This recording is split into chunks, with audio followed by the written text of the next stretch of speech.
নিবন্ধন বাতিল চেয়েছে। বর্তমান রানিং এখনো সংসদে তারা বসেননি, তার আগে তার নিবন্ধন বাতিল চেয়েছেন এবং তার এই ইন্ধনের পিছনে কারা আছেন, কিভাবে জড়িত আছেন, তাদেরকেও খুঁজে বের করা দরকার।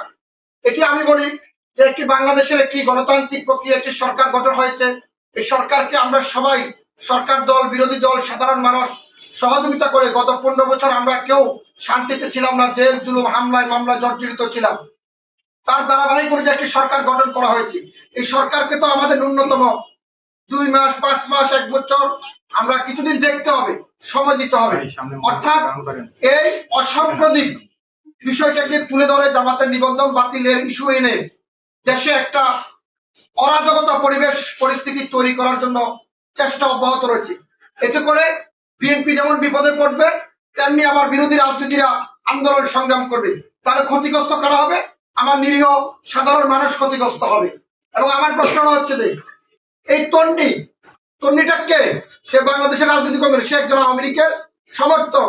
আজীবন দেখলাম সাবেক প্রধানমন্ত্রী গুণগান গেয়ে গিয়েছেন, শেখ হাসিনার গুণগান গিয়েছেন। এখন তার পাশে যিনি বসছেন ওই আইনজীবীরও আমি বিচার চাই।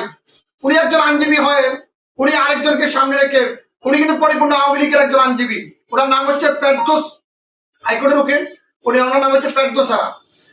আমার প্রশ্নটা হচ্ছে, আমরা এত কষ্ট এত পরিশ্রম, যদি কোনো রাজনৈতিক দল এই নিবন্ধন বাতিল চেত বা এই নিবন্ধন বাতিলের জন্য আবেদন করত, সংবাদ সম্মেলন করত, তাহলে আমরা এই দুঃখ কষ্টটা মেনে নিতে পারতাম। এই তন্নিকে দিয়ে এই তো রমজান মাসে একটা অরাজকতা পরিবেশ পরিস্থিতি তৈরি করতে চেয়েছিল। দেখেন, জাতীয়তাবাদী দল বিএনপি সরকার গঠন করেছে, যেদিন থেকে গঠন করেছেন তাদের আন্তরিকতার কোনো ঘাটতি নেই। তারা তাদের আন্তরিকতা দিয়ে চেষ্টা করছে সাধারণ মানুষের, তারা যে ইস্তেহার দিয়েছেন সেই ইস্তেহার বাস্তবায়ন করছে এবং বিরোধী দলীয় তার চেষ্টা করছেন, যারা আছেন তারাও এই রমজান মাসে সমাজ এবং রাষ্ট্রকে নিয়ে তারা তাদের কার্যক্রম ভূমিকা জনগণের পক্ষে অব্যাহত রাখার জন্য যথেষ্ট আন্তরিকভাবে চেষ্টা করছে। কিন্তু এখনো সরকার গঠন হয়েছে যে 1 সপ্তাহ অতিবাহিত হয়নি। একটা বিরোধী দলের নিবন্ধন বাতিল চেয়েছে তন্নি উদ্যোক্তা। সে কিসের নারী উদ্যোক্তা? আমাকে যদি কারো কে কিসের নারী উদ্যোক্তা? সে আমি তো বলি সে হচ্ছে একজন তেনা বিক্রেতা, সে তো নারী উদ্যোক্তা, সে একজন চিড়া কাবাব বিক্রেতা। সে নাকি বাংলাদেশের এত বড় একটি বিরোধী রাজনৈতিক দলের নিবন্ধন বাতিল চেয়েছে, যে নিবন্ধন বাতিল করে শেখ হাসিনাও বেশি দিন থাকতে পারেনি, নিষিদ্ধ করে। এখন আমার অনেক কষ্ট করেছি, অনেক যুদ্ধ করেছি, অনেক সংগ্রাম করেছি, জেল জুলুম হামলায় মামলায় শিকার হয়েছি। আমরা চাই না কোনো ধরনের অপ্রীতিকর কোনো ঘটনা, কোনো ধরনের ষড়যন্ত্র আমাদের এই দেশটাকে নতুন করে আবার 5 আগস্ট তৈরি করুন। যারা সরকার গঠন করেছেন, হ্যাঁ বিনিময় বলতে পারেন কি পেয়েছেন আন্দোলন সংগ্রাম করে, আমি কিছু পেইনি, কিন্তু আমি কিছু পাইনি তার অর্থ এই নয় যে আমি রাষ্ট্রের বিরুদ্ধে ষড়যন্ত্র করব। আমি কিছু পাইনি তার অর্থ এই নয় যে একটি সরকার গঠিত হয়েছে আমি তার বিপক্ষে কথা বলবো না। আমি একজনের জন্য আমার লক্ষ লক্ষ কোটি কোটি মানুষ যাতে বিব্রত বোধ না করে, আমি সেই লক্ষ্যেই কাজ করি। আমার কথা আমি পাইনি তাতে কি, আমার সহযোদ্ধারা পেয়েছে, আমার ভাইরা পেয়েছে, আমার সাধারণ মানুষ পাচ্ছেন।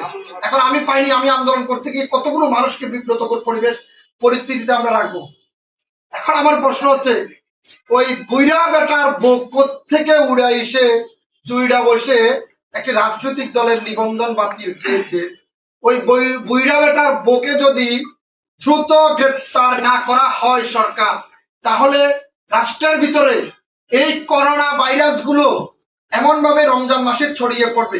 দেখেন, রমজান মাসে আমরা ছোটবেলা শুনেছি, এখনো শুনি, আল্লাহ পাক রাব্বুল আলামিন শয়তান গুলো নাকি রমজান মাসে বেঁধে রাখে। এই যে মানুষরূপী শয়তান গুলো যে উন্মুক্ত পরিসরে ঘোরাফেরা করছে, তাদেরকে আমাদের বেঁধে রাখা দরকার না? আমি সবাইকে বলবো, দ্রুততার সহিত এই তন্নি নামের শয়তানটাকে দ্রুত অন্তত রমজান মাস উপলক্ষে বেঁধে রাখেন, কারণ এখানে যারা আছেন রমজান মাসের পবিত্রতা রক্ষা